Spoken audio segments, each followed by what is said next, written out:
This is your 2-minute warning, Council.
Yeah.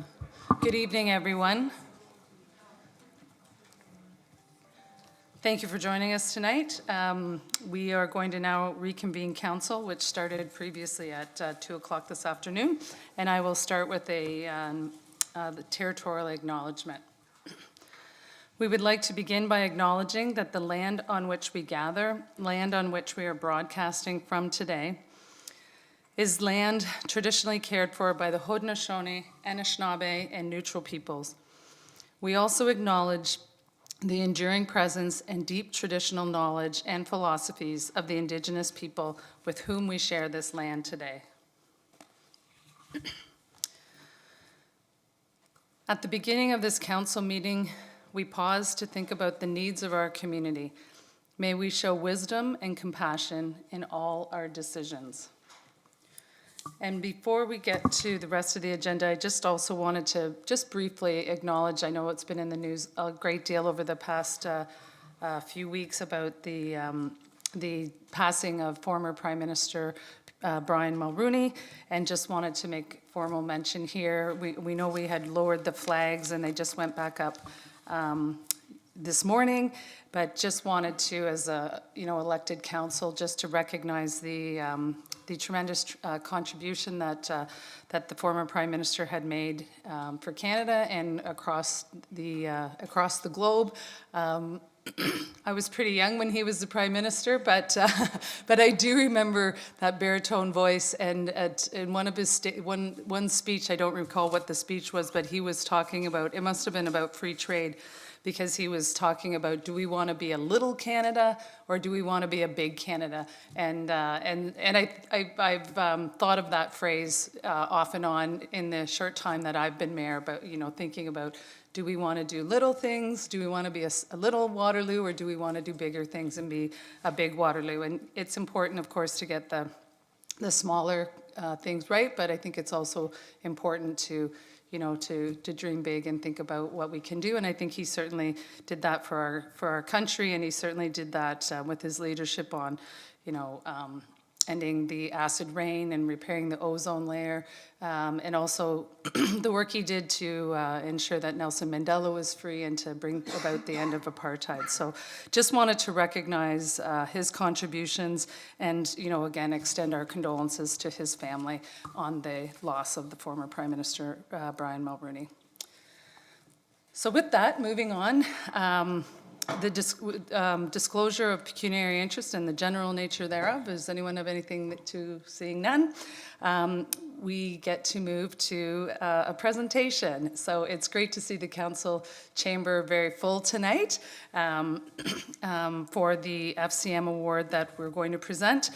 Just like to also note that in addition to Peter Wollstonecroft and his many friends and family who have joined us tonight, he himself is very distinguished in our community.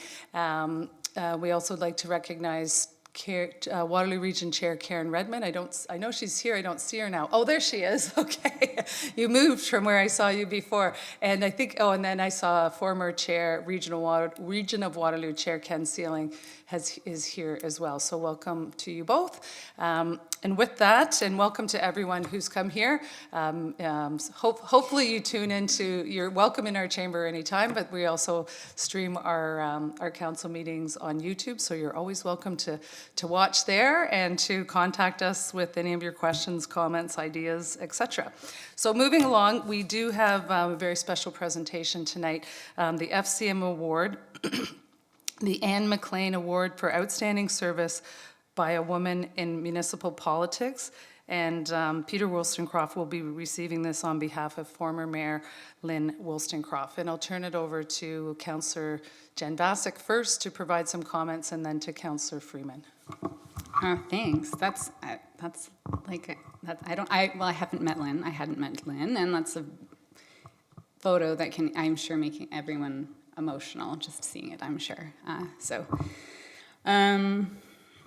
I have some remarks, and then I'll pass it along to Councillor Freeman, and then Peter will come up too. So thanks everyone for coming. Over the past decade, I've popped in and out of. I shouldn't look if you're feeling sad.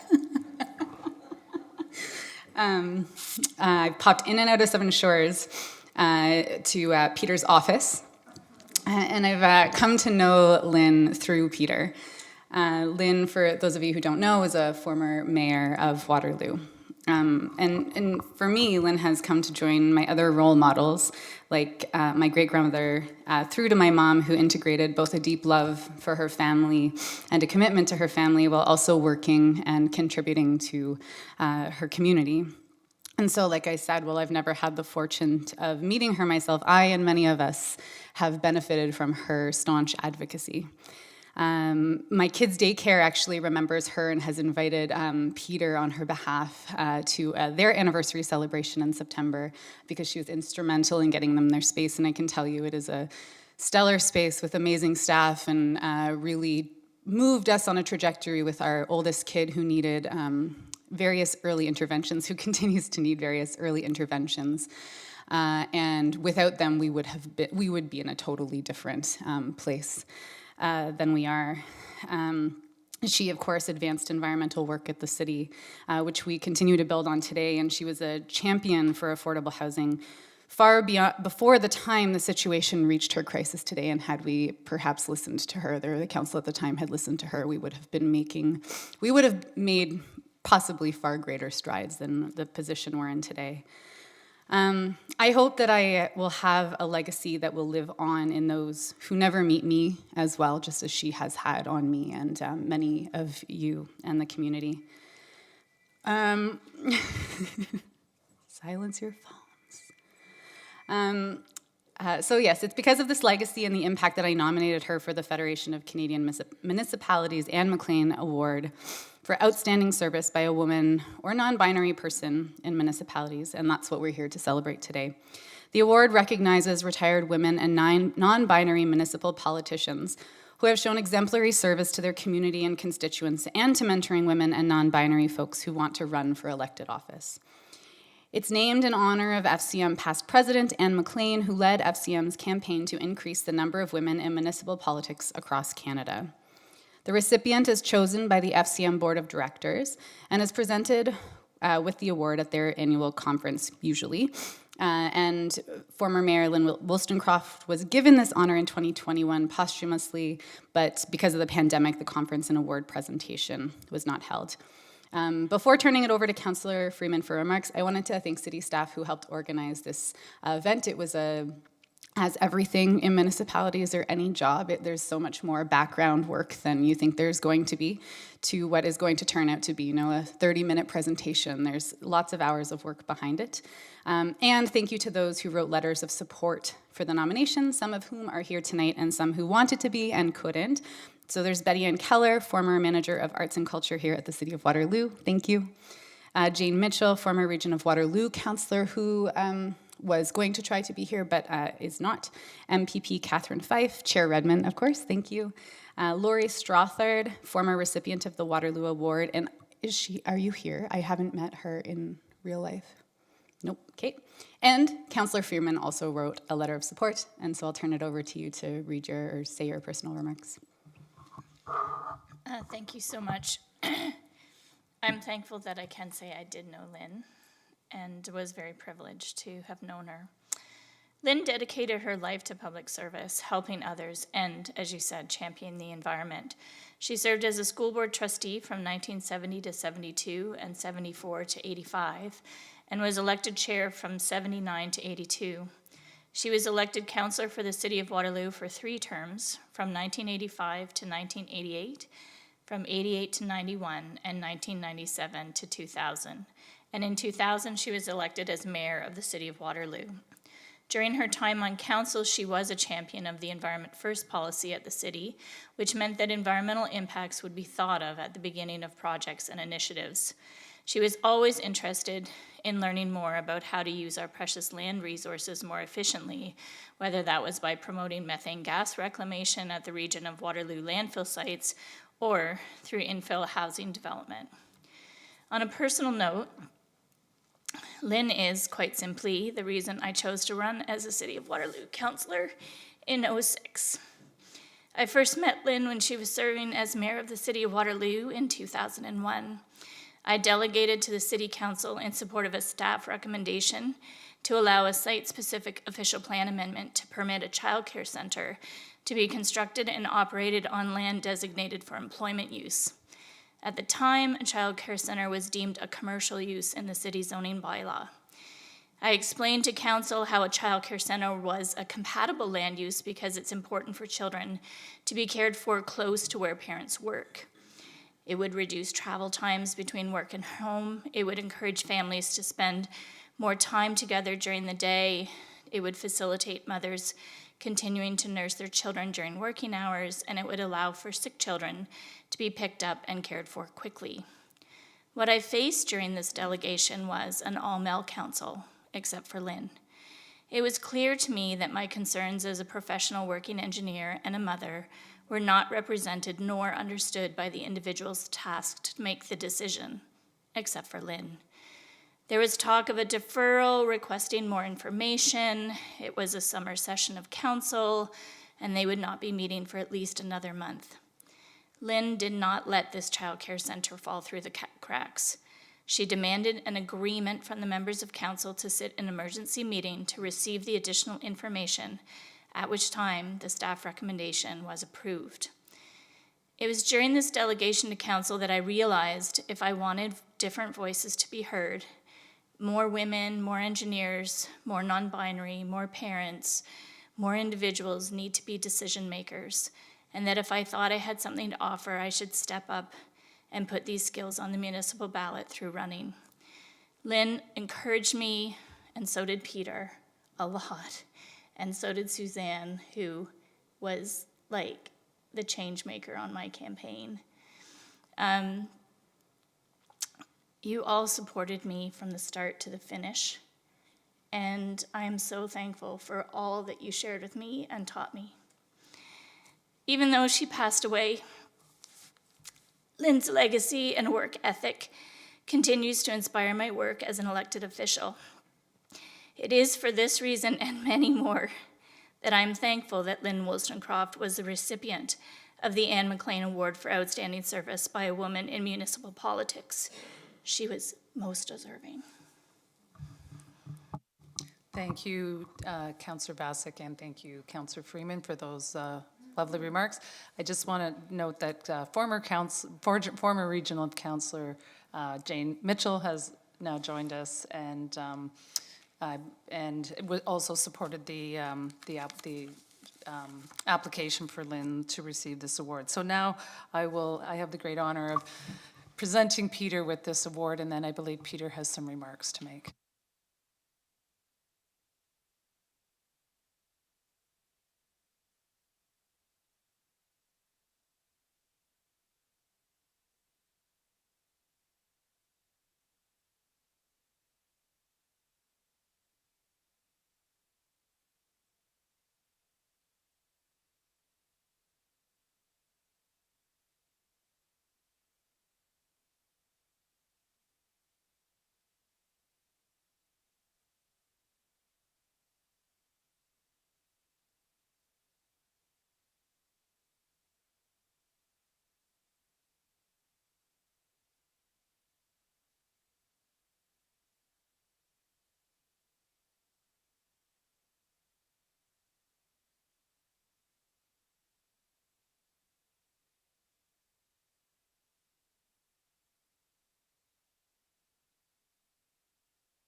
Three minutes it will be.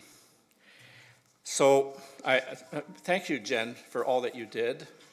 All the letter writers, thank you. Jen, thanks for your comments about Lynn. Diane, thank you. So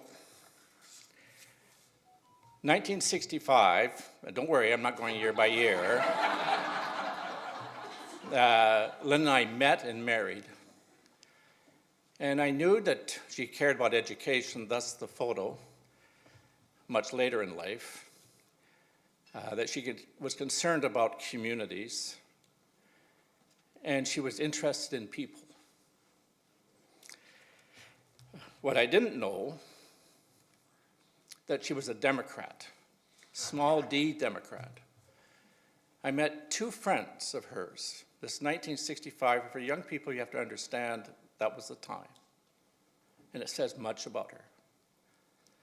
And I remember her saying, I have two friends and they're gay guys, and we're going out for lunch. 1965. That was unheard of. Lynn was not scared. She knew what was right. So we moved to Waterloo,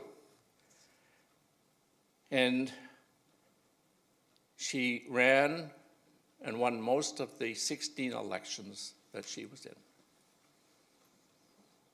I checked the books. I thought, is that a record for serious candidates? Winston Churchill had 21 elections, but he had 61 years. Lynn had 32. So every second year we had an election in the Wollstonecraft family. And Lynn learned a lot of things. Jen talked about it. Diane have talked about it.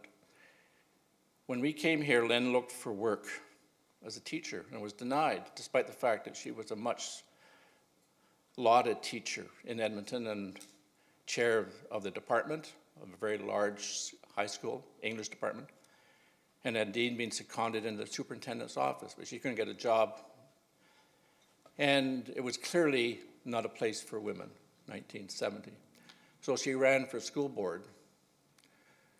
And just a measure of her courage, because I think you have to have courage in politics. In her first term, she had to deal with an issue of corporal punishment. She had to deal with the issue of church and school week, where people thought that the public school system was a Protestant place. And perhaps most importantly, thus the photograph again, she was appalled that the elementary schools in Waterloo County, as it then was, had no libraries. I remember saying to her, and she lost the first election because of her positions on corporal punishment in church and school. I said, Lynn, when you're driving around and every time you see an elementary school, you know there's the library there. Nobody else talks about it or thinks about it, but you and I know. So you thought about the long term. And throughout Lynn's long career, many things, she was thinking about the long term, not just the here and now. So the political scientist in me says this is a dilemma of representative government. And Lynn and I had many discussions about representative government in all our various travels. And I appreciate what you're going through, the tensions, the here and now, the demands, do this, do this, do this. But your purpose is to think about the future and what are the interests of the city and how you can handle the demands and expectations of the future, which, to be frank, most people out in the community are not doing. But that's your job. And if you look at Lynn's time, that's what she did. Thank you.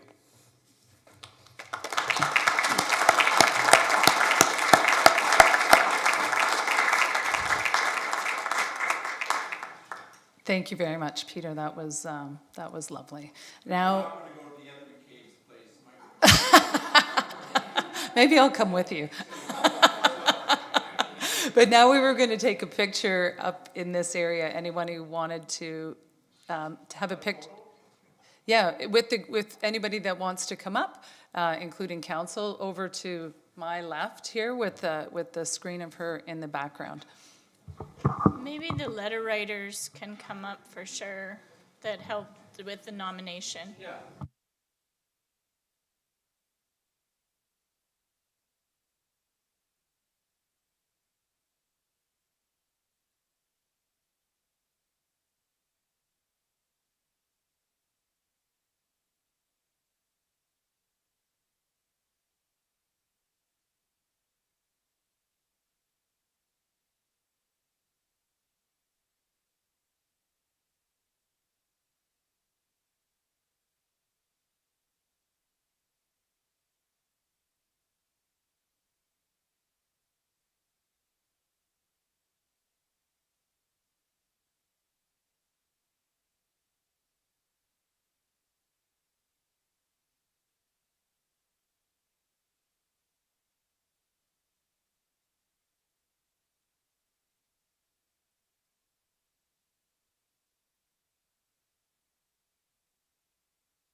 People are welcome to stay. We welcome residents to come to our meetings, but.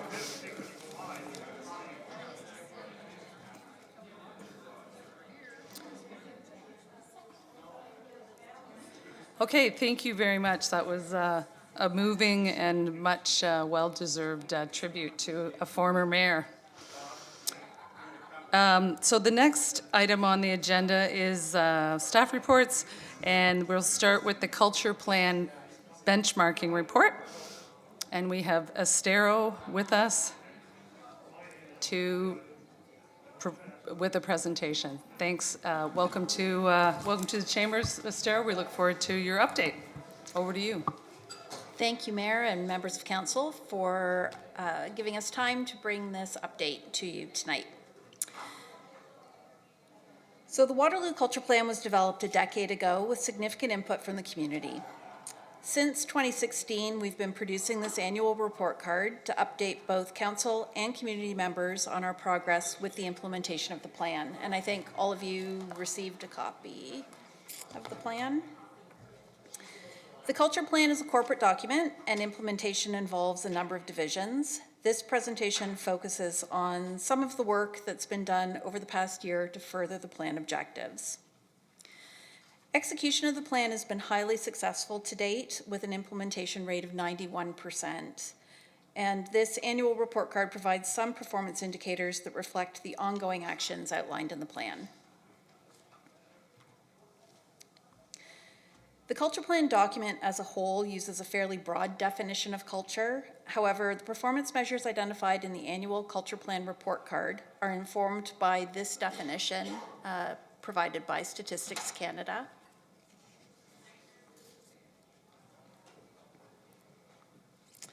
The work of staff has continued to be guided by the catalytic role described in the plan, with the intent of fostering the growth of our local arts sector and contributing to community well-being.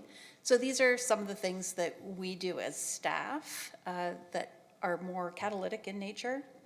Our work and the indicators included in this report are focused around the themes of building community capacity, animating public space, community engagement, increased community awareness, and collaboration. So I'm not going to talk about all of the indicators in the plan. I just want to focus on a couple of highlights in each area. So in 2023, the city continued to make significant investments in the arts sector to help increase community capacity for creativity, expression, and engagement. Direct funding to arts organizations increased by $88,000 last year due to increases to affiliate organizations approved by council as part of the 2023 budget, and a second round of culture sector COVID recovery grant program, which was increased by $50,000 last year. In contrast, however, the funding we were able to leverage for artists through sponsorships and grant funding from other levels of government decreased by more than $200,000 over 2022. This amount has always fluctuated from year to year. However, last year saw significant changes in a number of federal and provincial grant programs, which impacted the number of funding opportunities available to us. And we saw a decrease in overall event sponsorship from the private sector, similar to the kind of decreases that are being seen by our community organizations. So despite these challenges, the hiring of artists and mentoring of both artists and community organizations continued to be a priority for our team throughout the year. So we were still able to provide employment opportunities for 201 artists through the year and mentor 9 community organizations. Since the end of the COVID pandemic, we have seen growing community interest in hosting and participating outdoor public events. This trend continued in 2023, and attendance increases were seen by many of our large community-led festivals. Reported attendance from festivals including Buskers Carnival, Royal Medieval Fair, and Uptown Waterloo Jazz Festival increased by more than 18,000 visits over the previous year. And despite a year of construction in Public Square, we were still able to host close to 50 community organizations in that space, and the number of events in other outdoor public spaces increased from 106 in 2022 to 130 in 2023. We also increased the number of permanent artworks in the city's public art collection in 2023 with the addition of Playhouse in Alexandra Park and Crispin's Cats, a piece that was received last year but will actually be installed this spring in Mary Allen Park. 2023 saw an increase in attendance at city-led events as well, such as the July 1st Community Picnic and Lumen, with attendance levels at 30,000 and 37,000 respectively. We increased the total number of events delivered by our team in 2023 and diversified the programming delivered to include a number of smaller programs outside of the core at places like Albert McCormick and Moses Springer. We also significantly increased the number of temporary public art installations from 60 in 2022 to 108 in 2023.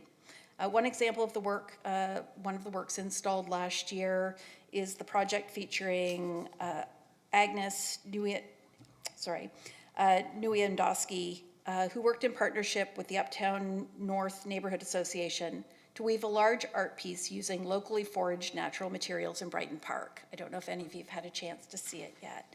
It's pretty spectacular. And this particular project was part of a new Artist in Neighborhoods program that was developed in collaboration with the Community and Neighborhood Services team.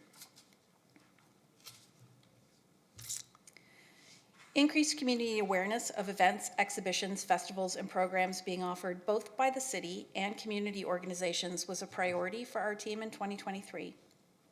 Over the year, we increased the total number of Create Waterloo social media followers on Facebook, X, and Instagram by 39%, and increased the total reach of Create Waterloo social media posts by more than 150,000.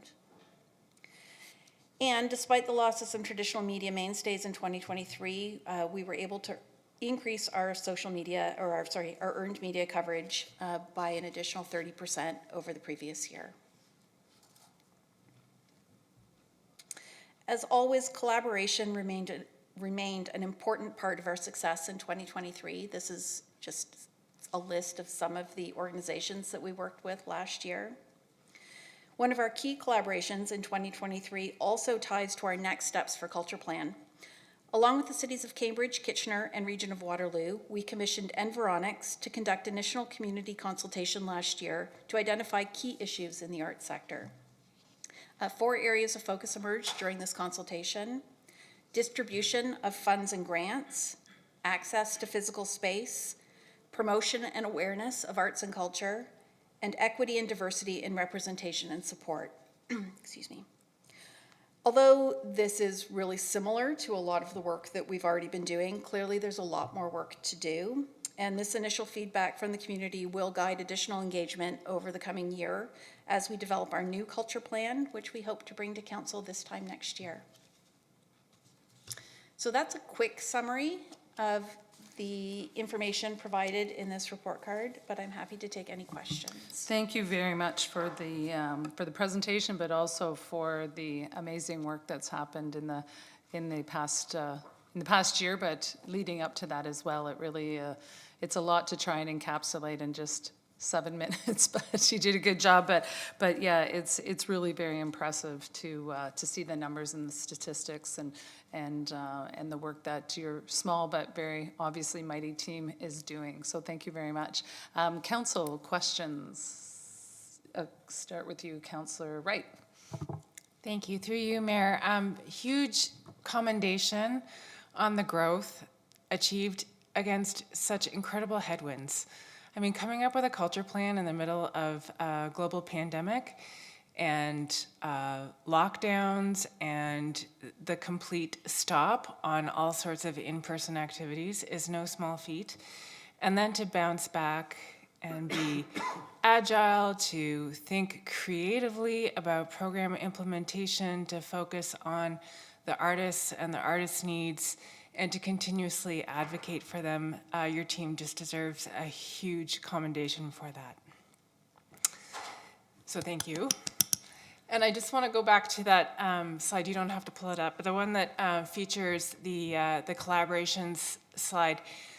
One of the things that I noticed very in such a significant way as we were emerging out of our lockdown phase of the pandemic was just how much people wanted to gather in the public square And then to have that shut down for construction for a year after we were just coming back. And so to see that last photo and just feel all the potential in that photo for collaboration and for what's possible in the city of Waterloo, I'm very hopeful. I know others will have different reflections on things, but I'm really encouraged by where we're headed. And I'm really, really committed to making sure that we're finding sustainable ways to fund arts and culture going forward. So thank you very much, Estero, and team. Thank you, Councillor Wright. Councillor Freeman. Through you, Mayor McCabe, sorry, Councillor Wright said many of the things that I was thinking about saying. I wanted to say once again that when I was in line for Lumen and exploring that space at Waterloo Park, an individual behind me literally said, "This is some of the best use of citizen dollars ever." And I turned to engage that individual to say, really, like, we don't hear that very often, kind of thing. And this individual said, yeah, like they recognize that it brings people together to find happiness amongst each other living in community. And there was a lot of happy people that night. There was a lot of smiling faces, and the installations, whether people enjoyed them or didn't, they enjoyed exploring them. And I always hearken back to things that Betty Ann has said about, lots of people don't appreciate different forms of public art, but they still talk about it. And so those conversations that happen, I still don't like the bell, just saying. But I've never liked the bell. I still think it's the stand for something real. But that's, that's the thing, right? Other people have very different opinions about things like that, and that happens through the exploration of art. And so I certainly appreciate everything your team's doing, and I know that you do it on a shoestring budget. And that's tough, but I do really appreciate all that you do. Thank you, Councillor Freeman. Councillor Bassick. Thanks, through you, Mayor McCabe. I love all the metrics and I appreciate all the metrics, but I wanted to highlight Agnes's work at the Brighton playground there because I see it all the time. And I also followed the process online and then through a friend, and some of the metrics are important for us, but there's so much that every team does, but your team does in particular, that there are hidden impacts to this kind of community work when you come together and you work on a project together and you do something hands-on and you do it outside, and when you do it as thoughtfully as Agnes really does her work. And I'm not going to get into the details of why I know this particular project was so beneficial for a friend of mine, but I just know that it was, and that further reinforces that we can't always quantify the community impact that arts and culture has, that neighborhood cohesion and community building has. And so I wanted to highlight that so that we all remember that that's not going to make a slide, and that's not going to ever impress us, but it ought to, because we have to remember that it's there on the foundation of all the work you do. So thank you. Thank you, Councillor Bassick. I don't know, Esther, if you wanted to respond to any of these accolades that you're receiving, or just, okay. Councillor Rowe.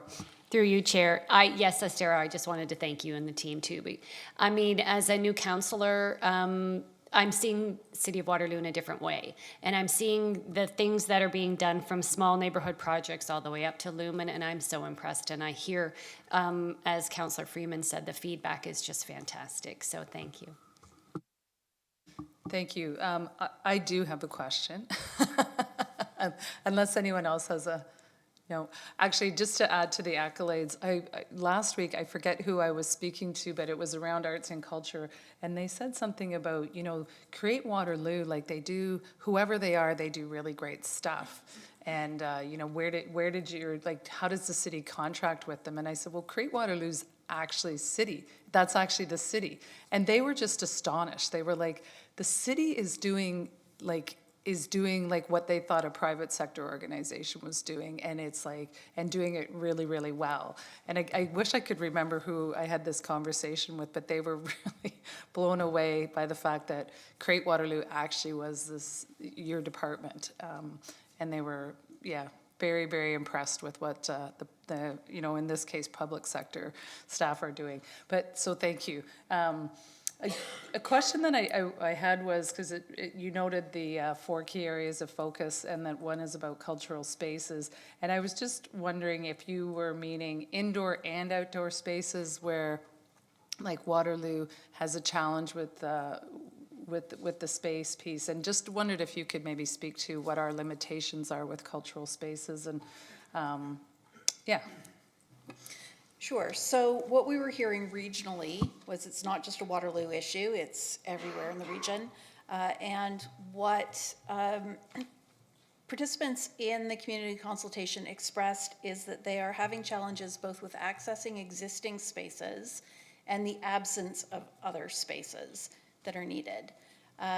So, what we're hearing in Waterloo is we don't have a lot of cultural spaces. We certainly don't have a lot of dedicated cultural spaces, and that's both indoor and outdoor. We're certainly getting a lot of push to do larger outdoor festivals, for example, and we don't really have the infrastructure to support those. But it's even just sort of weekly classes that are being run for kids' classes and that sort of thing. Organizations are really struggling to access space everywhere. And again, it's not just a Waterloo issue, it's a regional issue. Thank you. That's important for us to keep in mind. And I was also just curious with, like in your report, you mentioned some of the cooperation and collaboration with the region and our neighboring municipalities. Do we work together on specific events, or is it more in the background work? To you, Mayor, we don't collaborate on events normally with other municipalities, but we do a lot of work on the sort of policy and planning side. We've really been making an effort over the last couple of years to streamline that and work much more collaboratively, because one of the things that we have come to realize is that people don't understand the boundaries between municipalities. And artists and organizations are pretty fluid in the region, and especially volunteer-run organizations might be based in Waterloo this year, but next year they might be based in Cambridge, depending on where the chair lives. So we're trying to work together to make sure that we're together addressing the issues that we're hearing from the community. Okay, thank you. And so does some of that mean like standardizing some of our bylaws as well, or things like that of that nature, to make it kind of easier for them to, I don't know, produce? Or honestly, we haven't gotten that far with our cultural planning work. That may come out of the work that we're doing now. To date, it's been things like trying to streamline some of our funding programs so that we are more consistent in the way that we deliver funding across the sector and across the region. But certainly things like bylaw could be something that we look at down the road. okay, thank you. And I guess my last question is, what do you see as the greatest risks ahead of you, and also what do you see as some of the biggest opportunities ahead of you? That's a tough question. I think one of the biggest risks that we're dealing with right now is, I think, just the fallout from COVID still. There's a lot of instability in our culture sector. We've lost a lot of artists to other municipalities because of the increased cost of living here. We have a lot of organizations that are really struggling to keep the lights on. So I think trying to keep all of those people and organizations whole until we can get to another point of growth is sort of the biggest challenge. But I think in terms of opportunities, that collaboration that I spoke of, I think, is one of our biggest opportunities because each municipality in the region has very distinct strengths. And I think by working together, we'll be able to more effectively use the resources that we have to address some of those needs and support culture sector growth across the region in the coming years. Thank you very much. That's really helpful information, and I think a good vision that you have for the team. So unless there's any other questions from Council, no, thank you again very much. Echo what other members of council said about the amazing work that you and your team is doing. So council, so thank you very much, Esther. So the council, the recommendations, there's 2 recommendations before us: to receive the report and to continue to champion local cultural development. Do I have a mover? Moved by Councillor Wright and seconded by Councillor Rowe. All in favor? That is carried. Thank you. So the next item is the annual statement of remuneration and expenses for elected officials. There's a you're moving it to Councillor Freeman and seconded by Councillor Hamner. All in favor? That is carried unanimously. Thank you. The next item is the fire rescue expansion partial funding release request prepared by Mr. Siva. There's 3 recommendations on the floor. Are there any questions from council? And if not, are you prepared to move it? Or, okay, moved by Councillor Hamner, seconded by Councillor Freeman. Are there any questions, council? Okay, all in favor? That is carried. You're off the hook, Mr. Siva. Okay, so moving right along. Tonight we have an informal public meeting. Sorry, I just got to get where's my notes for that? Oh, right here. Okay, item number 8 is an informal public meeting. This is an informal public meeting to consider item 8A by zoning bylaw amendment Z 2405. There will be no decisions made tonight. Council and the public are seeing this application for the first time. Council is looking for feedback from interested parties with respect to the application. Tonight's comments will be taken into consideration in developing a staff position on this application, and a staff report will be considered by council during a formal public meeting at a future meeting. All property owners within 120 meters of this subject lands and anyone who signs the registry will receive notice of the formal public meeting. Anyone who wants further notice of this application, including the formal public meeting and passage of any bylaw, should sign the appropriate registry located on the desk at the rear of council chambers. If there is more than one registry, please make sure you are signing the appropriate one. The planner, Tristan Devroux, will now provide a brief overview of the application. Welcome, Tristan. Thank you very much, Mary Cape. This is just the informal meeting for the bylaw amendment application with the intent of exploring bringing 4-unit housing across the city of Waterloo.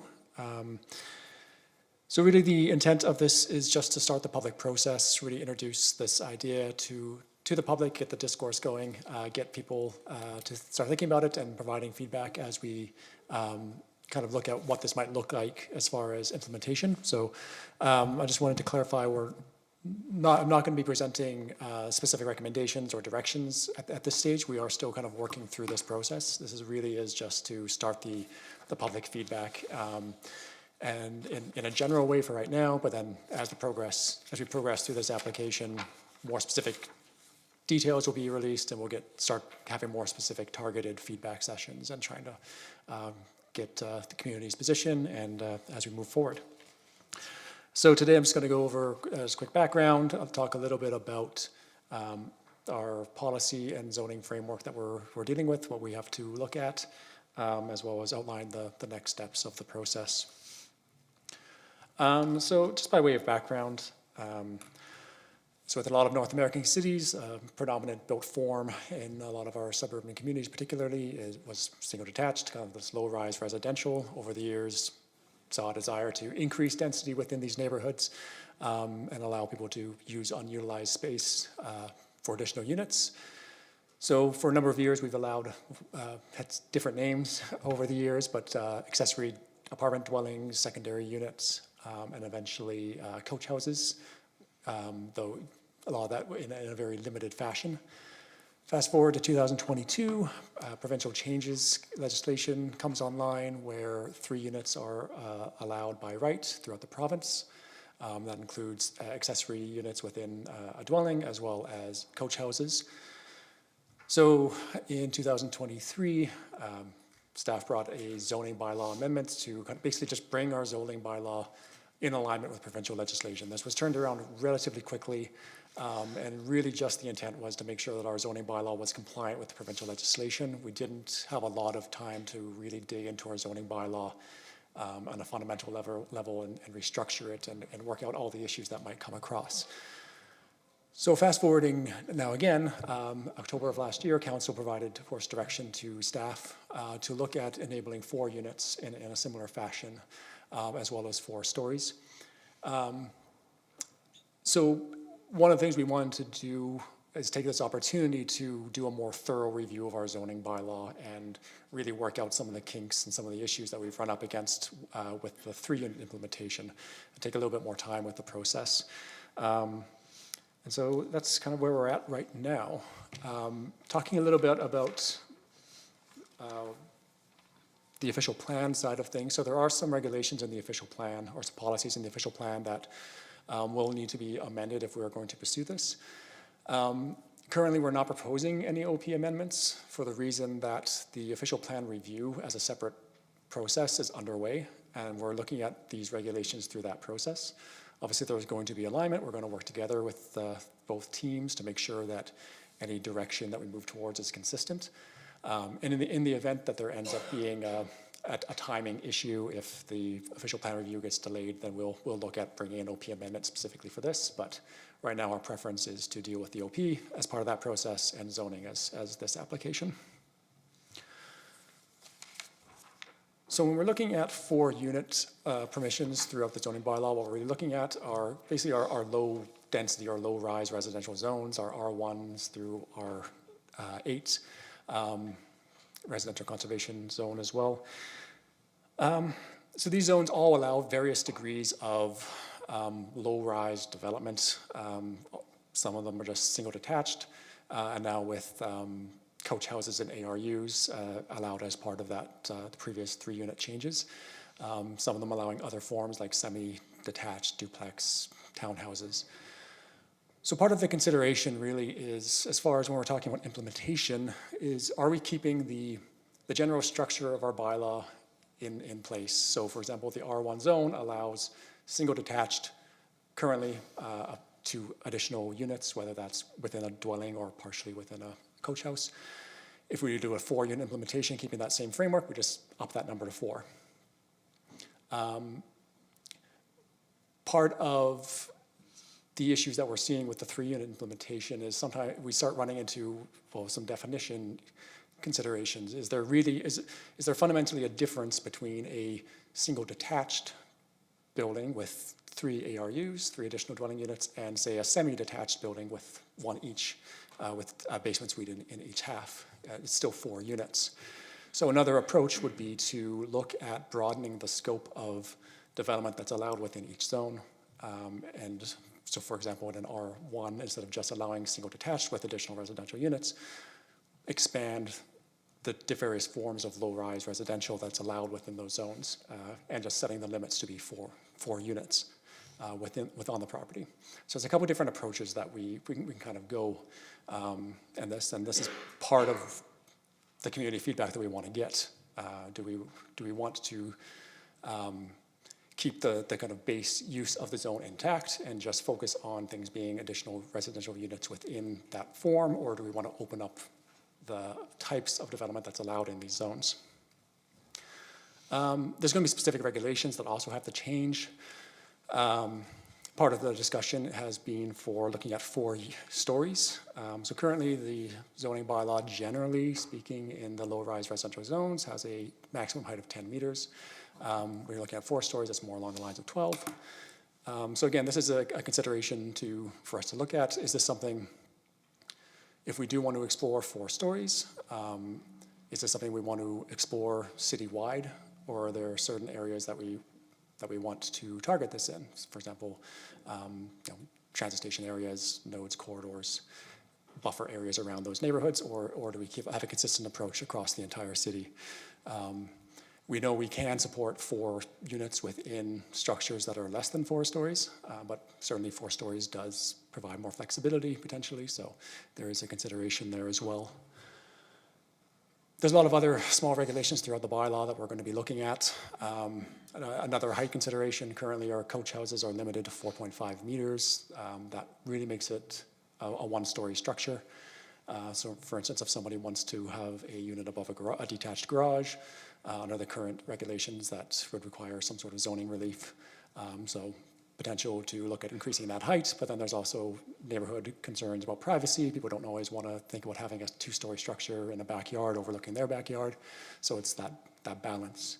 There's currently a 40% maximum floor area associated with additional dwelling units and coach houses. This is really a legacy regulation for when we were talking about these being ancillary units to a principal development, ancillary to a single detached house or something like that. We want it to be subservient and smaller than the main dwelling.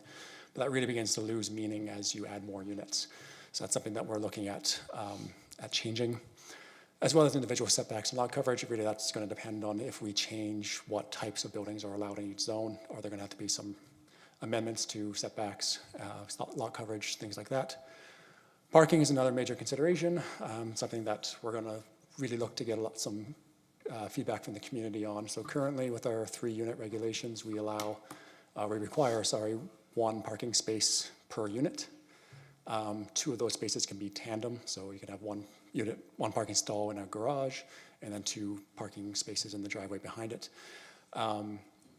We're already seeing some concern from the community about logistically, how does that work? We have different households who are all trying to coordinate tandem parking, and so we're getting requests to expand parking areas in front of dwellings, which is traditionally something that we haven't supported for its impacts to streetscape and things like that. But we know as we allow more units on these lots, this is going to be a concern and an issue that's going to be brought up more and more. So it's something we have to consider, and again, see what are our priorities in this case. And then the last thing I have there is just currently our definitions for apartment buildings and multi-residential buildings basically is any building with 4 or more units. So we'll need to adjust that definition as well so that these developments don't suddenly become considered multifamily with the repercussions of that. So that was just a lot of things that we're considering and things that we're looking for feedback on. Next steps, where we're at in this process, again, there is an Engage Waterloo page already set up. We've actually already received some feedback, which is great. Right now, it's just, again, very general.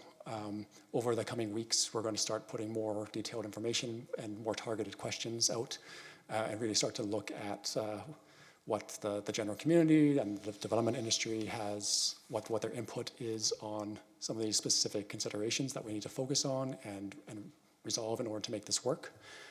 Our hope is to have draft amendments developed throughout basically by the end of spring to try and get those circulated and commented on with the goal of then taking any feedback on those and refining and coming back to council in the fall for our final recommendations. Great. Thank you very much, Tristan. That's very helpful. So over to council. Do you have any questions for staff? Yeah, go ahead, Councillor Freeman. Through you, Mayor McCabe, thank you for your presentation. Sorry, I should note that these are, again, this is just informal and only questions of clarification can be asked. Yep. No opinions at this point. Yeah, so one of the questions I have is around destabilization of of stable neighborhoods. And I know that when we started our official plan work some years ago and our bylaw work, and Mr. Cotter was always using the phrase, it's all about having a process so that people can be informed about potential changes. So I think it will be helpful to better understand, what the process would look like if somebody wanted to seek these changes to their property, how these would be considered within stable, low-density residential neighborhoods, and tools that we have to prevent destabilization of those neighborhoods. I think that my questions all surround that. I also had a question about how we plan to get engagement on this, because it's citywide. It's such a huge piece, and Engage Waterloo, like Engage WR, is going to be a really hard landing page for people to even understand that this actually affects every single neighborhood in the city. What options do we have? I mean, outside of the requirements of the Planning Act? Through you, Mayor. So as far as stability of neighborhoods, certainly that's going to be part of our review. How much change are we going to permit by right in a neighborhood? So again, currently each zone has its own built form requirements, its own basically building envelope that you can build within. If we keep that consistent, then the only thing that's changing really is the unit count. So you would assume that the scale would be relatively consistent with what could potentially be allowed by right. But certainly if we're looking at doing something like 4-story allowances in these neighborhoods, that is a departure from what's currently allowed. So again, that is a bit of a consideration that we have to make. What are our priorities? What direction we want to do as far as allowing things by right? Because if it's allowed by right, then there isn't really a planning process other than going straight to building permit.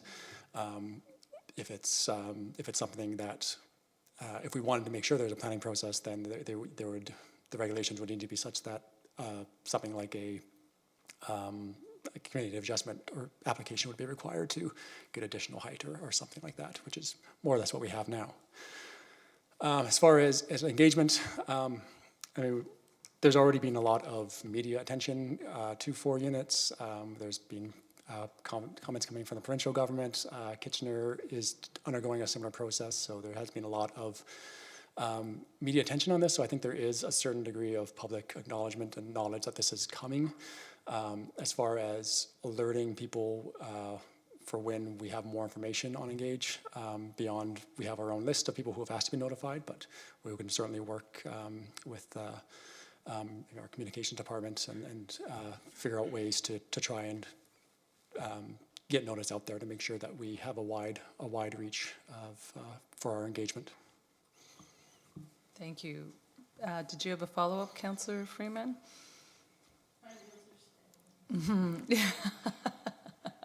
I'm not sure if I do right now. Okay, we can come back to you. Other questions? Councillor Wright. Thank you. Through you, Mayor, I'll give Councillor Freeman some time for her wheels to spin here. I'm curious, is there already a height limit for the single-family home zoning? What is that in comparison to the 10 meter? So 10 meters is the current allowance in most residential zones. Did you have a follow-up? No, okay. Councillor Bodley. Thank you, through you, Mayor McCabe. I appreciate there was a slide a while back that spoke to the idea of maintaining R1 existing, but allowing 4 units versus allowing more flexibility. And so I'll be interested to see where we sort of land on that and how that moves forward. But I guess the question that I have is flexibility, I suppose, is one thing. The second piece that I think is really important here that I'd like some feedback on is feasibility. I guess one thing for us to be flexible and to say you're allowed to do this or potentially you're allowed to do this, but if it's completely infeasible because we're not permitting the height or because we're requiring 8 parking spaces or a certain amount of maximum floor area, then we may have made it flexible, but we haven't made it feasible. So I wonder how much feasibility is going to play a role in how we're putting together regulations around potentially permitting this. Through you, Mayor McCabe. Thank you for the question, and certainly that is something that we're looking at. So part of our review is going to be on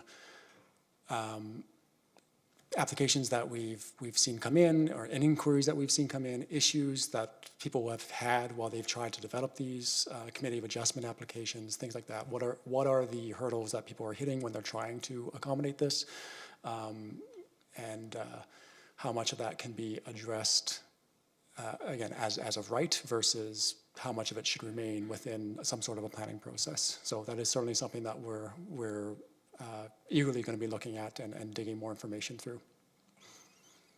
Thank you. No follow-up? Okay. Councillor Rowe?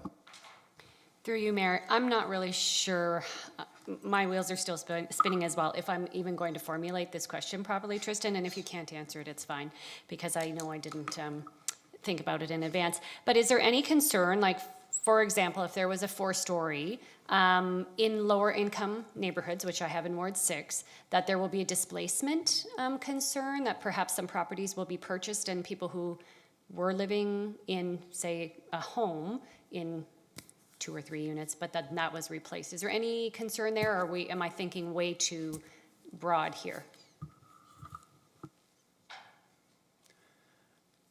Through you, Mayor. I mean, it's definitely something to consider. It's difficult. It's a difficult thing to look at through a zoning perspective, where we're looking at things in a very black or white, is this allowed or is it not allowed, kind of way. And certainly that kind of displacement could occur under current provisions, where we have 3-unit allowance currently. People could buy up a lower income property and build something more expensive, and there could be displacement. So it is something to be aware of, and we certainly will keep it in mind. But again, it is a difficult thing it's a difficult concern to address through a zoning bylaw. Thank you, I realize how difficult that is. Thank you, Councillor Rowe. Other questions of council? Councillor Freeman, have your wheels spun to another question, or you don't feel pressure to? I have a couple questions, but You go ahead. okay. Yeah. One of my questions was around, like, just last week, Regional Council passed a number of policies that are going to result in some additional changes that we as a city have the ability to adopt or not adopt, like, for example, the property tax exemption and things like that. I'm just wondering if anything that the region, with changes from last week through the Homes for All, how that, or if that is impacting what we're doing here with these zoning bylaw amendments. Through you, Mayor, at this point, I don't know enough about the specific changes that came through in the region to be able to comment on that, but it's certainly something that we can look into as we move through the process. Thank you. Again, I guess it's partly goes to Councillor Bodley's point about, just making sure that we have these things aligned so that they're actually feasible for residents or developers or whoever to enact. I'm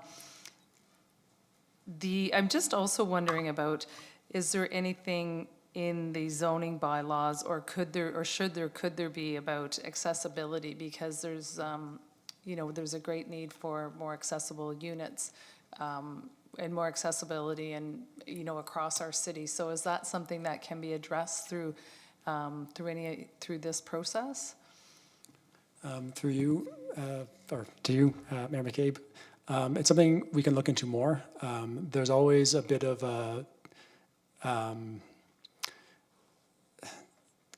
one thing we have to keep in mind is what's in the purview of zoning versus what's in building code, and we can't necessarily. I'd have to dig into it more, I guess is what I should say, to make sure we wouldn't be overstepping our authority to implement something like that. But it's something I can certainly look into. Yeah, I would appreciate that, just because, we know things like stairs are a real barrier, but through universal design principles, they can be, access can be provided in a different way. So just to, make more homes more available to people, whether they need a mobility device or whether they're going to need one, right? Because too often there's, as people age, stairs become exceedingly more difficult.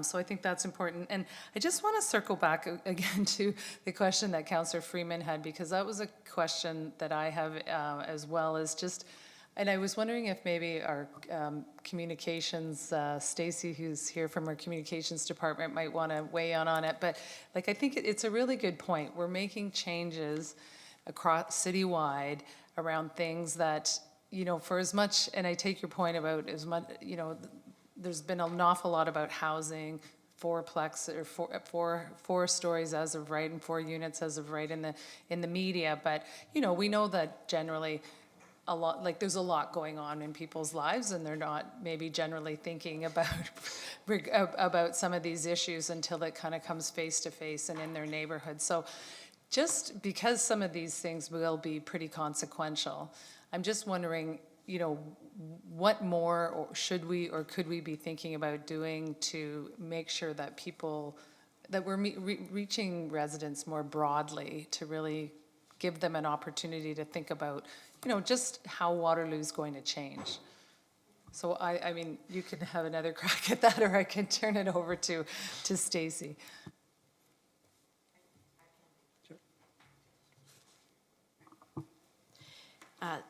Just in response to your question, we can definitely work on a communications campaign to promote more engagement.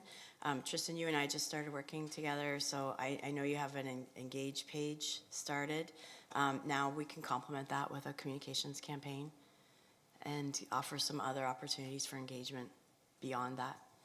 Thank you. I think that would be helpful because again, these are, as Councillor Freeman was saying, it's difficult to communicate this across the whole city when it's not something that's really specific to a certain neighborhood or to a certain project, right? And I just worry that people may not kind of really focus on it until, and then in another year or 2 or 5 years kind of go, when did this all change, right?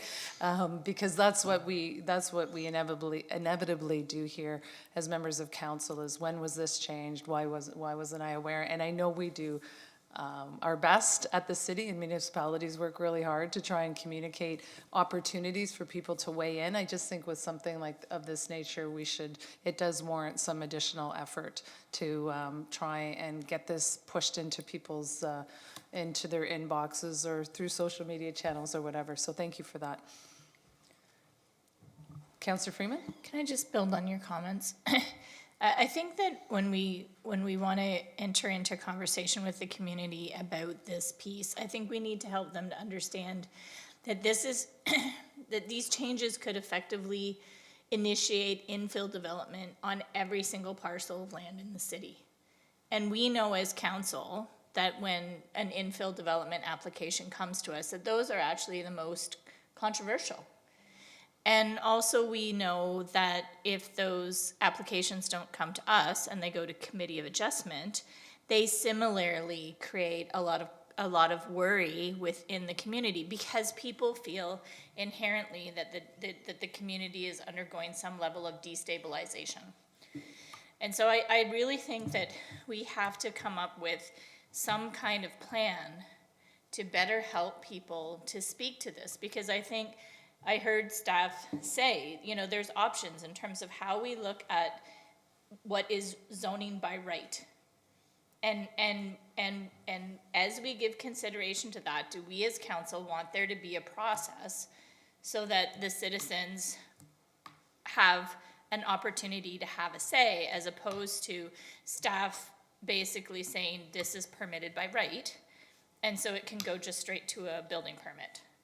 And I think we have to get that piece right.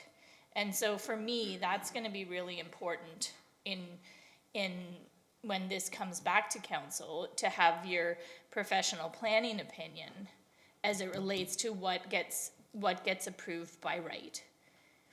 And what is the process if it's not approved by right of zoning? Is the process a minor variance that comes to council? Is it a major variance that comes to council? Or is it, very minor and it goes directly to Committee of Adjustment? Because I think we need to understand that process too. Because right now, our Committee of Adjustment applications are becoming more and more confrontational, for lack of a better way to say it, with the community. And I think we need to look at that, because we've delegated that authority. And so we need to understand, I think, all of those pieces. And I really need to see that when it comes back to council. And I really feel strongly that there should be some push messaging on that, whether we go out into stable communities and do some mock-ups on what some properties might look like if they were by right of zoning for a 4-story, for example, what it would look like, what the setbacks would have to be, how the parking might be negotiated, because I think a picture's worth 1,000 words, and I think people will want, it helps people to better understand that. And maybe we need to go into our public places and spaces, you know, during hockey playoffs or ring ad, I don't know, but this is just such a huge piece. Like, look, how many years did we take, Mr. Cotter, to finish our zoning bylaw? Like 6 years? 4 years. 4 years. 4 years, and this one piece could effectively change every single residential zoning, low-density residential zoning in the city. So we really have to get this one right. And there's a lot of pieces on it. So I don't know if that's helpful, but I am quite worried about this piece. Thank you, Councillor Freeman. I'm just looking over at Stacey Abbott, who's our manager of corporate communications, and she was nodding along. So I think, yeah, we do need to think creatively about this. And just on your point about fourplexes and maybe taking that out into the community, I remember when we initially thought of, we were considering giving staff direction around this. There was some pictures, to your point about it being worth 1,000 words, the presentation in October did provide pictures of 4-story as well as 3-story buildings that exist in the community in a variety of neighborhoods already, and it really was helpful to see that. And I think you're right, Councillor Freeman, that going, you know, whatever the process staff come up with about going out to the community, that's showing people what different buildings look like, different residences and homes look like, really could be a great benefit. Councillor Bodley. Thank you, through Mayor McCabe. Just to layer in here a little bit, all for public engagement, happy to consider alternative ways of engaging with the public on this. But I really think that one of the things that we're missing that we haven't really, it's gone unspoken here, and was actually the motion that came forward originally, was that this is about our affordable housing strategy and about more affordable housing within our community. Because one of the fears that I have is we can send a push message into a, quote, stable neighborhood, whatever that means. I would consider all of our neighborhoods to be quite stable, but we can put a push notification into every neighborhood. But what we're missing are the people who want to come to the city of Waterloo, but cannot afford to live in our, quote, stable neighborhoods. And so I really think it's really important when we're going out and engaging on this to ensure that we're putting forward the justification for why this is even something that we are considering at the city of Waterloo, that this is about future residents, that this is not just about residents who are living here today. And so I would caution that we're not just self-selecting the feedback that we're getting back if we're going out on a communications piece here. So I wanted to highlight that with the conversation going on around further engagement. Excellent point, Councillor. Thank you for bringing that up. Seeing no other questions from council, thank you very much, Tristan. So I will now ask any registered delegations to come forward. We have one. We have Ashwin Anamali. You have 5 minutes, Ashwin. Nice to see you again. It's been, we've missed you. You haven't been here for a while. Go ahead, Ashwin. Good evening, Council. I'm very disappointed at the provincial government. They have abandoned my generation. They've said they do not support 4 stories and 4plexes. But unlike the provincial government, my municipal government understands me, it understands my needs, and unanimously has supported Councillor Bodley's motion of allowing fourplexes and 4 stories, like directing the staff to look into what sort of bylaw amendments are needed. And for that, I'm very grateful and I'm grateful to all of you for having my back and not abandoning me. That being said, Shiva and I recently were in Detroit and we visited the Centurion building. And in the 1920s and 1930s, they were able to get an entire building, like a skyscraper, built in a year. And then we're going to take a year for a bylaw amendment. Is this timeline acceptable? We are in the middle of a housing crisis. We better act like we are in the middle of a housing crisis. This timeline is absolutely unacceptable. Of course, there are concerns around heights and bringing in homes into stable neighborhoods. So they can all be discussed in due course of time, but let's take incremental steps, one step at a time. For instance, let's say right now three plexes are allowed. Let's just allow 4 plexes and then come to the 4 stories piece. So we have to do it incrementally. Let's not make this into an analysis paralysis situation where no work is done and all we do is plan and consult. So every month, let's move towards achieving the end goal, but let's have real concrete steps every single month. Because just waiting until fall 2024 is just too long. And people in my situation who are not homeowners yet, like, we have to make other plans. Councillor Bodley spoke about reaching out to people who will potentially move into the city. Councillor Bodley has to reach out to people who are potentially thinking about moving out of the city, like myself. So this is absolutely unacceptable, the timelines. We have to do things fast. The speed at which things are moving, especially after having a 22 million housing accelerator fund, things need to get accelerated. And we just cannot wait for years for between the informal meeting and the formal meeting. It happens whenever there is a new development application that's proposed. It has to be done in 90 to 120 days. I haven't seen that happen yet, unfortunately, and this has to change. So in 2021, our city's population was 147,000 people. 2022, it's around 150, grew to around 151,000 people. But last year, we only had 635 housing starts. The math just doesn't add up. So we need to act. This is a serious crisis. It's going to blow up in our face. It's already blowing up in our face. We need to act more decisively, and we need to show more leadership when it comes to bringing up more innovative solutions to address the current housing crisis we are going through. We made a deal with the federal government saying that in good faith that we will bring about 4 plexes and 4 stories. We'll think about how we are doing it. But we had a deal, they have announced the funding, but we should not cause a delay like this. So this needs to happen on a much, much faster timeline. And just bringing 4 stories is not going to solve all our housing problems. We need much more leadership. And currently there are 3 stories as of right, but bringing the 4th story is going to improve affordability big time. The city of Mississauga has done a study. I can share it with council. I've already shared it with Councillor Bodley. I'm happy to share it with the rest of the council.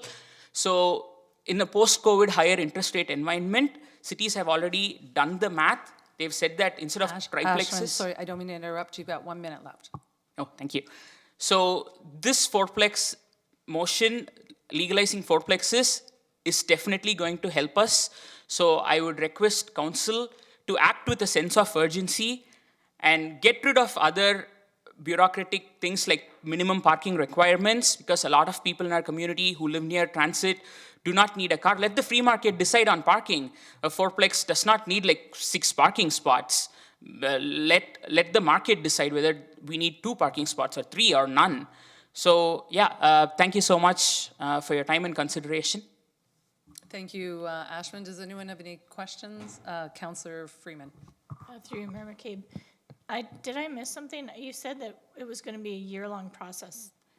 Did someone say this was going to be a year-long process? Fall 2024 is when it's going to be tabled in front of council according to the presentation. That's not a year. Right? Yeah, Tristan, did you want to respond to that? Just to clarify the timeline? Certainly, through you, Mayor. Yeah, so we are aiming to come back in the fall. I'm assuming that the year-long timeline you're referring to is from when the motion was made to council, which was Yeah, on the 30th last of October, if I remember correctly. Yeah, from the 30th of October to, again, fall 2024, that's how I came up with the year-long number. Okay, thanks for that clarification. Did you have any other questions, council? Seeing none? Okay, thank you very much, Thank you. Ashwin. Is there anyone else present tonight who wishes to speak to this application? Seeing none. Are there any questions from, oh, sorry, we already did the delegation. If there are no more delegations, this informal public meeting is now concluded. Staff will review the issues and provide further reporting to council at a later date. Thank you, Tristan. Okay, the next item is a formal public meeting, and this is in regards to draft plan of subdivision 30T-23410 Sugarbush Gardens, Inc., 91 to 94 Milford Avenue. This is a formal public meeting to consider item 8B, draft plan of subdivision. As I just noted, any persons who want further notice of this application, including the passage of any bylaw, should sign the appropriate register in the binder located on the desk at the rear of council chambers. If there is more than one binder, please make sure you are signing the appropriate one. Will the clerk please advise council of the method used to give notice of the meeting and the dates notice was given? Notice was advertised in the record on February 15th, 2024, and mailed or emailed on February 13th, 2024, to all property owners within 120 meters of the subject property and to public agencies. An informal public meeting was not held. Thank you.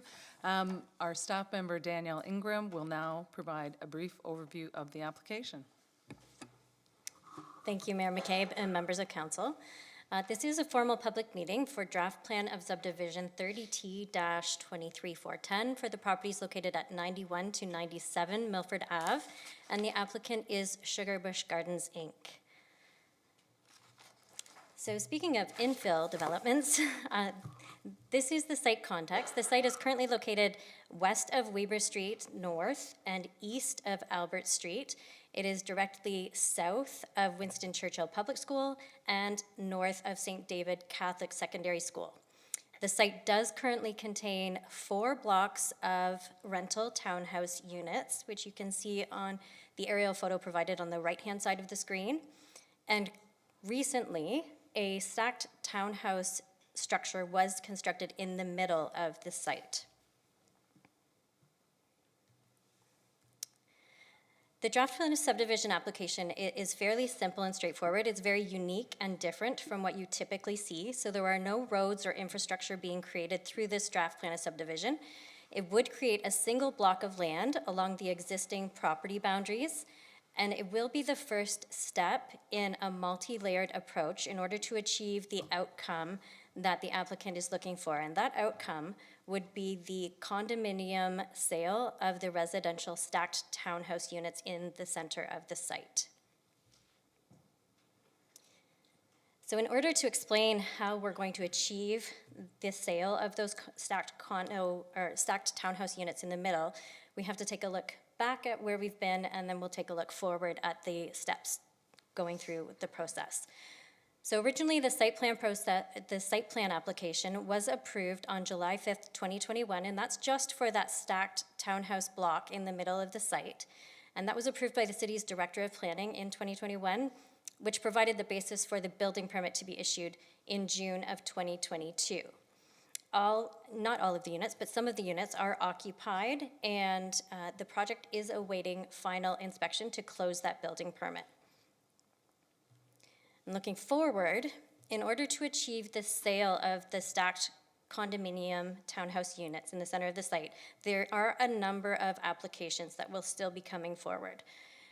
The standard condominium application would create the residential units for that stacked townhouse block only, just the stacked townhouse block. Then there's a common element condominium application, which will contain everything that is not shaded in gray on the right-hand side of your screen.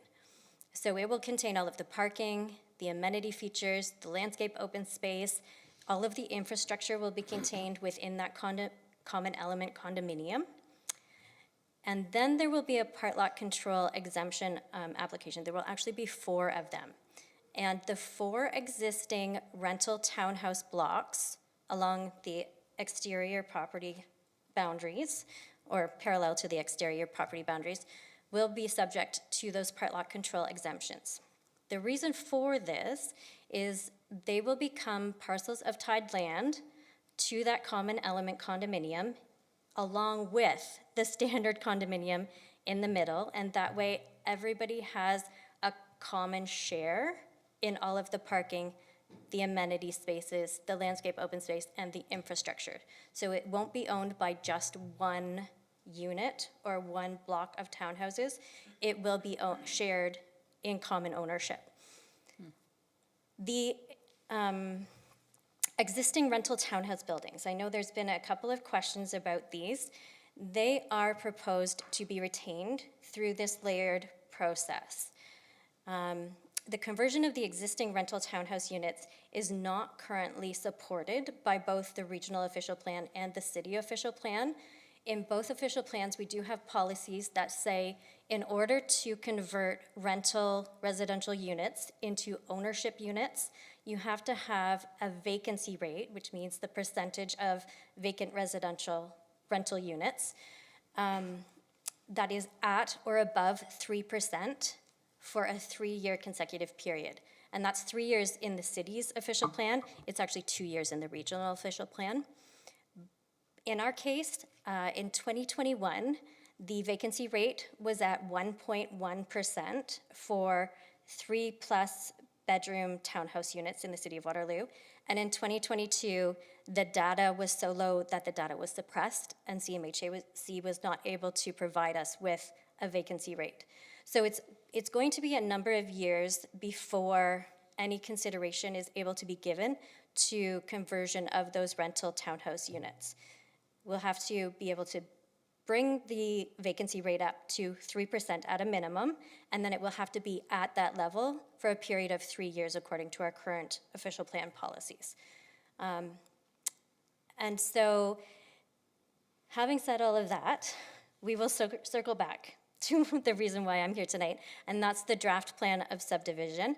Again, you're creating a single block of land along the existing property boundaries in order to facilitate all of the additional applications that will be coming forward in the future.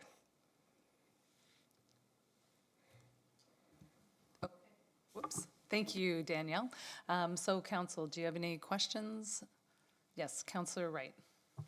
Thank you. Through you, Mayor. So this is a kind of interesting workaround. I mean, on the surface of things, everything sort of seems like a, creative solution. I'm curious about, and this may be completely out of our purview, but I'm wondering how this arrangement could potentially impact it. But often condo buildings are governed by a condo board, and so then would they be responsible for, would that condo board then be responsible for all of the common elements, including the rental townhouses? Through you, Mayor McCabe, to Councillor Wright. Yes, that's correct. So it's my understanding, and the applicant's planning consultant is here to speak to it tonight, but it is my understanding that the 5 ultimate parcels of tied land, so the standard condominium plus the 4 townhouse blocks, would all have one share in the common element condominium so that everybody would have equal representation and equal ownership within that common element condominium.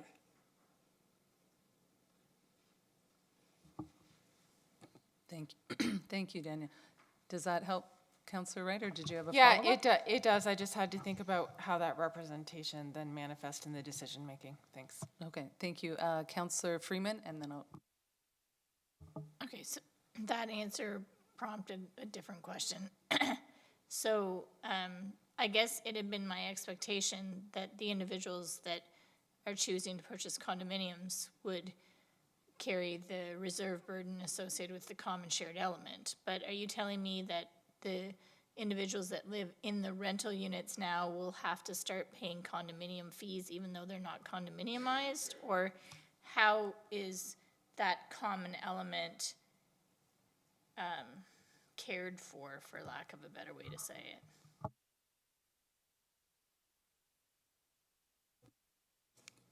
Through you, Mayor McCabe, to Councillor Freeman. So yes, that's my understanding, and again, the applicant's planning consultant is able to answer those questions as well, if you'd like to repeat the question. However, it is my understanding that they will have some sort of maintenance that will be required for those common elements. I guess I'm trying to understand if the people who don't have a condo, who currently have, I would suspect, long-term lease agreements, does this fundamentally change their lease agreements? That sounds like a question for the applicant, so we'll hold that question until he provides his presentation. Thank you. Councillor Rowe. Through you, Chair. Thank you, Danielle. Outside of this blanket site plan, would the townhouses at any point be open to conversion to condominiums, or is it strictly under this site plan application? Through you, Mayor McCabe, to Councillor Rowe. Great question. So the official plan policies would apply regardless of whether they were going through this process in order to create that standard condominium for the stacked houses in the middle. If they wanted to, and in fact, when the applicant originally approached the city and the region, they did want to convert every residential unit on the property to condominium ownership. Because of the regional official plan policies and the city official plan policies, we were unable to support the conversion of the rental townhouses, and therefore we have this multi-layered approach. Did you have a follow-up, Councillor Rowe? Okay, all right. Councillor Bassick. Thanks, through you, Mayor McCabe. I didn't realize that the middle are already occupied when I was reading through. So the middle are already occupied, and this may not even be able to have any bearing on our decision, I guess. But are those folks planning to buy, or will they have to move out, or? Anyways, just curious. Through you, Mayor McCabe, to Councillor Bassick. So those units in the stacked townhouses central to the site have been occupied by the future purchasers of those individual units. They will not have to vacate the units, and they are aware that they will be purchasing them. Okay, that's helpful. And just about the rentals, going back to Councillor Rowe's question, do we have any tools as a municipality to, like, oh gosh, I can't believe that question just left my head. Are you wondering if we have any tools to help, like? Yeah, yes, to input on this? Or? Thank you so much. Yeah, any tools to help those? This is just such a unique situation, and it's so complex, and like I've never seen something like this. And so I guess what I'm wondering is, if this were approved, we're approving the sale here in the middle, and we would hope that the applicant is putting this forward in good faith that they want to keep the rental units around. But if we approve the whole thing and they do apply again and they get approved at the region, well, you know, they're out of luck. So, and we have to take some risk on that, I guess. So I'm curious, are there any tools we have already as a municipality to support folks if the applicant eventually did apply to make the rentals condominiums for sale, or could we, or yeah, I guess that's my concern. Thank you, Councillor Bassick. This is contingent on that happening would be contingent on hitting the 3% threshold of the vacancy rate, correct? Thank you, Mayor McCabe and Councillor Vasek. Yes, that's correct. So we would still have to meet all of the policies of both the region and the city official plans. When you have a conversion, a condominium conversion application come forward, council does make a decision on those applications. On any other draft plan of condominium application, it is not brought before council. Staff does have delegated approval authority, and then the region is the ultimate approval authority. However, for condominium conversion applications, it would be brought before council, so there would be a public meeting whereby you would hear from the residents. Super. Thank you so much. Thank you. Any other questions of staff? Okay, seeing none, thank you very much, Ms. Ingram. I will now ask any registered delegations to come forward, and we have Mr. Franz Klobhofer from A.J. Clark and Associates. Thank you for coming, and you have 10 minutes. I'd actually just really come here today to answer any questions that council may have. I think my friend Danielle has done a fabulous job describing a very complicated situation.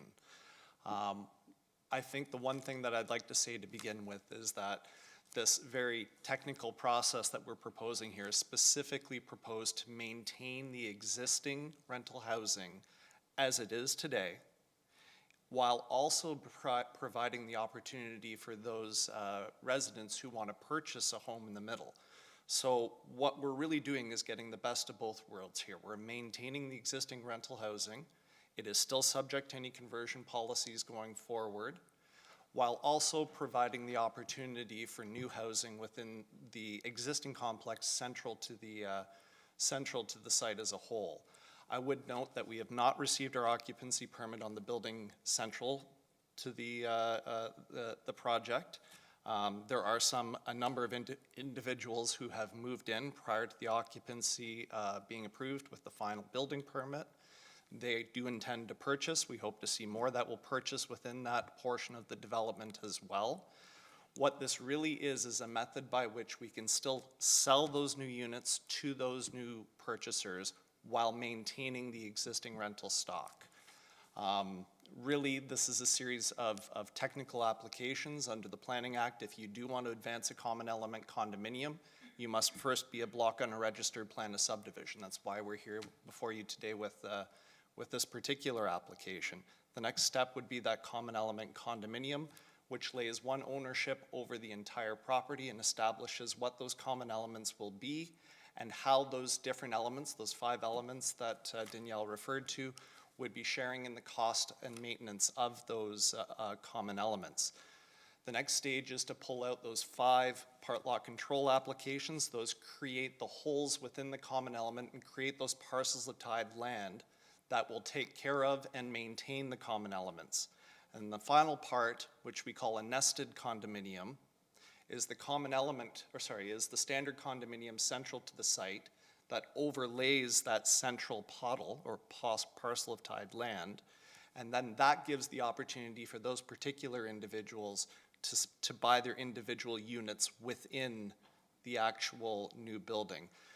The applications that we're talking about right now, there's only one that actually creates units that can be conveyed, and that is the final standard condominium. The rest of them are all puddles. So what a puddle is a parcel of tied land, and basically it takes in each 10-unit block of rental houses, keeps them as one block. It does not divide them up or convey them. Right now, Sugar Bush Gardens currently owns the entire site. They would continue to own those 4 rental puddles, if you will, in exactly the same manner as they do today. They would have the exact same owner, and it would continue as they exist today. There would be no changes to the residents, and there are no changes proposed to the site as it exists right now. Really what this is a method by what is a method to maintain those rental buildings, have a ownership tenure in the middle, and to provide services to each one of those units in keeping with the Clean Water Drinking Act to ensure that we're not traversing other parcels to provide the services necessary to each one of those 5 puddles.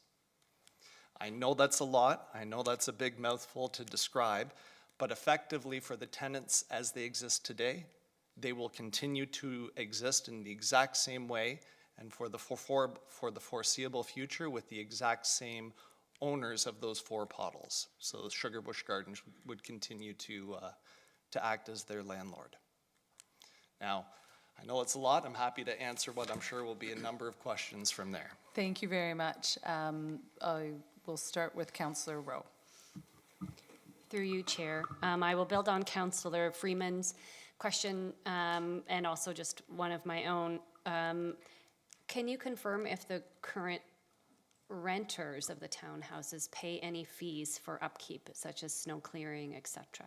They pay rental fees, and that is it, and that's what they will continue to pay. So then can you clarify the additional fees? Would there be additional fees No. when the condominium is, No. so they will have no change in their, They have a rental agreement. That rental agreement will continue to exist. The owner of those 4 pottles would be Sugar Bush Gardens, and Sugar Bush Gardens would be responsible for any fees to be paid out to the condo corporation. okay. They would be a member of the condo corporation. I will think about that for a minute, and I'll let Councillor Freeman continue that line of questioning if necessary, and I might come back. Sure, that's okay. Councillor Freeman. So just for confirmation, Sugar Bush Gardens Yes. owns the entire parcel of land. Today, yes, it does. And then after that center building is condominiumized, each of the units in the center building will have a say in the condo corporation, but the Sugar Bush Gardens is responsible for all the common elements. That is not correct, no. So help me to understand Fair enough. how the interests of the current renters is protected in this condominium agreement as it relates to the common elements. Absolutely. And thank you for that question. Through you, Mayor McCabe. So Sugar Bush Gardens, you're absolutely correct, continues to own the entire site as it exists today. The common element condominium would be a condominium corporation formed of Sugar Bush Gardens for those 4 pottles, and each of the units central to the new building central. So each of the purchasers of each of those units would form what is the condo corporation. So there would be Sugar Bush Gardens, that would be the landlord of the existing rental buildings, that would remain unchanged. But Sugar Bush Gardens, being the owner of each of those rental units, would continue to work with the condo corporation. So the relationship that the current tenants have with their current landlord would be maintained as it is today. Does that help? So now I'm gonna ask the question in reverse. How is the interests of the future condominium owners protected, recognizing there's so much more land that is held by the overarching landowner? Fair enough. And through you, Mayor McCabe, if you'd indulge me for one moment. If we were to take a high-rise building, for example, which is a standard condominium in most cases in this day and age, within that condominium, let's say you had 10 floors. These days, what it is possible to do is you may have what they refer to as, say a real estate investment trust comes into that particular building and decides they'd like to buy 1 floor, so 10 units. That real estate investment trust would now own all of those 10 units and would have tenants within each of those 10 units. So it's really not any different in that same sense. So what you would have in this case here is you'd have a central condominium. There would be, I forget the number of units, I do apologize, say 48, 50 owners.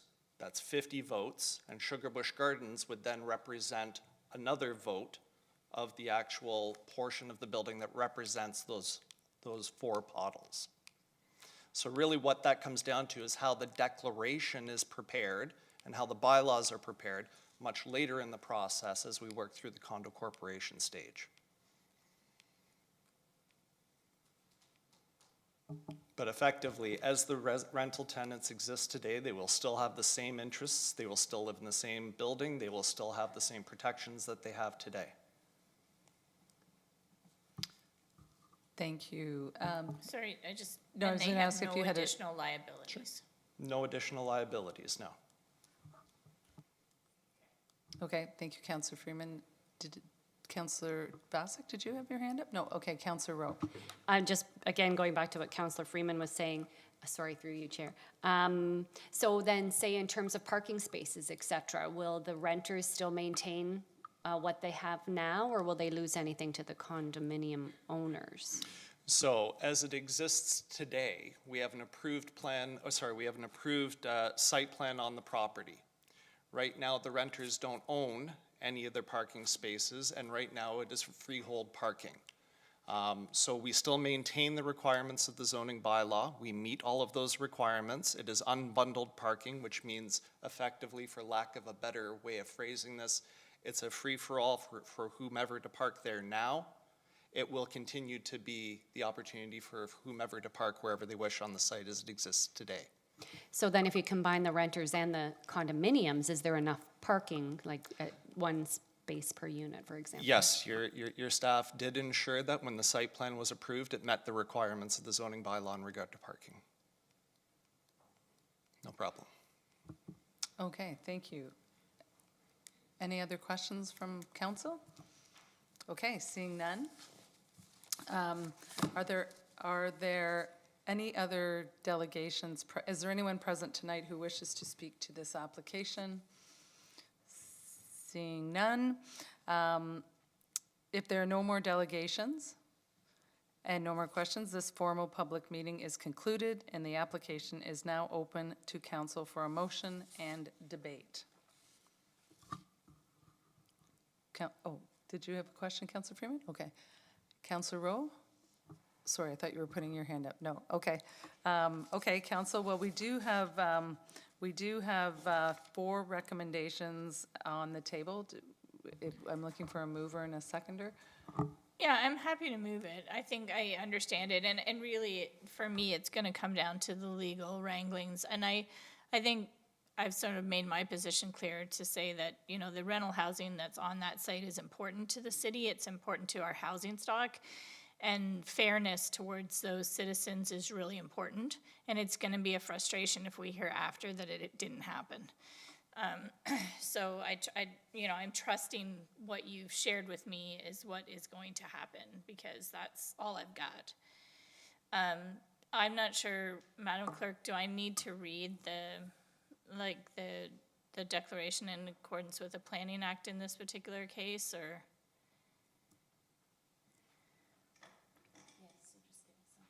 Oh, okay. Well, okay. It is something to the effect of having heard all of the okay. Yeah. There is, just to adhere to the Planning Act, we do have some Okay, language and that we need to the follow. clerks so. are pulling up that language. We'll just take 30 seconds here.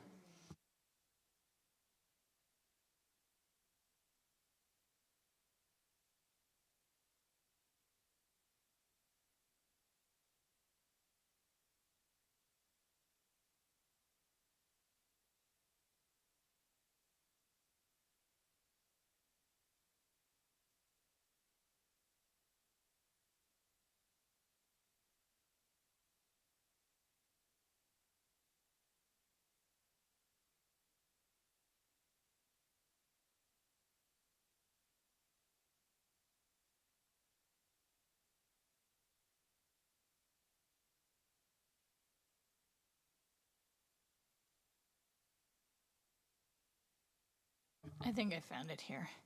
Having considered all written and oral submissions and considered the professional opinions of planning staff, council endorsed draft plan of subdivision 30T-23-410 Sugarbush Gardens Incorporated for 91 to 97 Milford Avenue, as set out in section 6 of IPPW 2024-005. 015, sorry. And for the, Julie, are you still and for the reasons pulling something specified up? in the report. I'm just not quite sure, I'm just not quite following what's happening. Are you pulling up a statement It's to our read, or is standard it? language Okay. for a planning recommendation. Do we need that put on screen, or no? Okay, all right. Okay, so this has been moved by Councillor Freeman, seconded by Councillor Bodley. Are there any other questions or comments? If not, we'll move to a vote. All in favor? That is carried. Thank you. Thank you, Mr. Klobhofer. Thank you, Ms. Ingram. Okay, so moving along. Consideration of notice of motion given at previous meeting. There are none. There are no notices of motion. We have one piece of correspondence, which is a letter of permission to larvicide from the region of Waterloo, Public Health West Nile Virus Program. There's a recommendation there. I need a mover, and moved by Councillor Wright. Can I just comment on that sorry. moving? Yep. I just really appreciate that we're still doing this, because I had West Nile virus, and it's really important To not to get it, apply to not get it. larvicide. Okay. So I just want to put that on the record. Let's not have people get West Nile virus. Agreed. I think we can all agree to that. So moved by Councillor Wright and seconded by Councillor Hanmer. Are there any? To support Councillor Wright in not having West Nile virus. Absolutely, it is extremely important. Any other questions, comments? Okay, disclosures of medical information. Okay, all in favor? That is carried. So council, that moves us to item 12, unfinished business. There is none. Questions of staff? Seeing none. New business? I'm looking at you, Councillor Vasek. Is there no new business? Isn't this where you? My new business is just Matt had COVID, and then we had strep throat, and it was March break. I have no Okay. new business No new because I've been business. absent in the community. Okay. Yeah. Any other, yes, Councillor Wright? So I just want to briefly comment on the Chamber Awards that took place this past week. So this was the KW Chamber of Commerce, celebrating local volunteers and local businesses and local initiatives, like our own Lumen Festival was nominated, and one of our BIA board members, Conrad Lovell, received the Volunteer of the Year award, and so it's just always a great opportunity to see how much awesome stuff is happening across the region, but especially originating out of Waterloo. So kudos to all those nominees. And I'll just add to that, there were, for 14 awards, 2 of which the Chamber selects, so for really 12 awards, there was about close to 150 different companies or organizations nominated, which is a tremendous amount of organizations, and sort of really shows the breadth and strength of the business and not-for-profit and cultural communities across Waterloo region. And pardon? And the work of the BAA. And another person who happens to be a Waterloo resident who was honored with the Michael Follett Award is Tony Giovinazzo, who is also very active in Waterloo and also other areas of Waterloo region. So congratulations to him. I just would make a quick note that Friday night I was at our the Legion because they had their education awards when they present.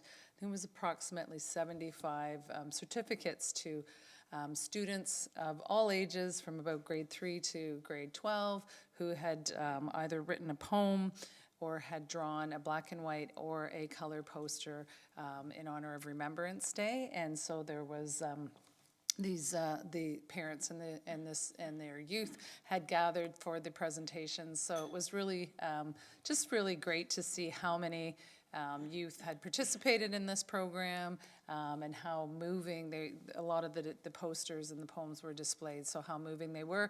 And they make these submissions, and there's like a local level, a branch or district level, a provincial level, and a national level. And so there is a student from Laurel Heights, if I'm remembering that correctly, who has her poster in the national competition.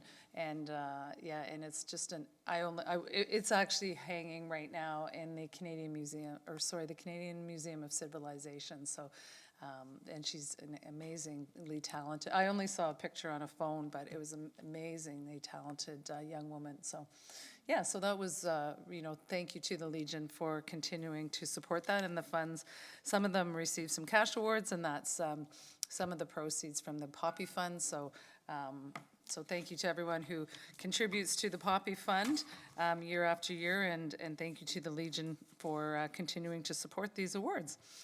Anything else from Council? Councillor Roach. Today, March 25th, the Hindu community celebrates the Festival of Color, Holi.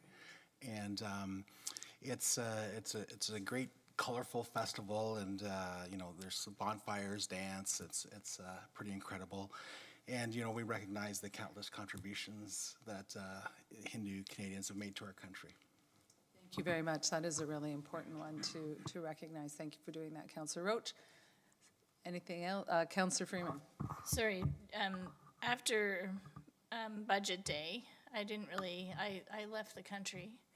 So I didn't really have a chance to just kind of circle back with council and staff and just say again how much I appreciated all the hard work that everyone put into budget over the beginning of the year. It was amazing. And I also, while I was gone, the Combat Engineering Regiment, their honorary colonel, the Earl of Elgin and Kincardine, celebrated his 100th birthday. And so you may or may not have known, but the mayor had sent greetings from the city, and the Earl has handwritten his thanks to the mayor, which is always something special to get a letter from a centurion who still handwrites letters. I was really thankful for the article too that was in the record with regard to the regiment, and I hope that as Waterloo councillors you recognize how unique it is to have a community that actually has a reserve regiment in it, because there aren't that many throughout the province of Ontario. And as Canada makes significant commitments to participating in world conflict, reserve forces are expected to make up 20% of those numbers. So the work of the regiments in Waterloo and St. Thomas is going to be critically important in Canada meeting the international commitments that they've made. Thank you, Councillor Freeman. That is important to note and to recognize. Okay, moving on to the enactment of the bylaws. There's a recommendation, need a mover and a seconder. Moved by Councillor Freeman, seconded by Councillor Rowe. All in favor? And the last item is the adjournment. Moved by Councillor Rowe, seconded by Councillor Freeman. All in favor? That is carried. Thank you. Well, we just adjourned, but, okay, go really quickly. It won't be No, I minuted, just got but- word that Team Dave from St. David's won silver for design for their robot. So, yeah, in the States. Yeah, sorry to keep you.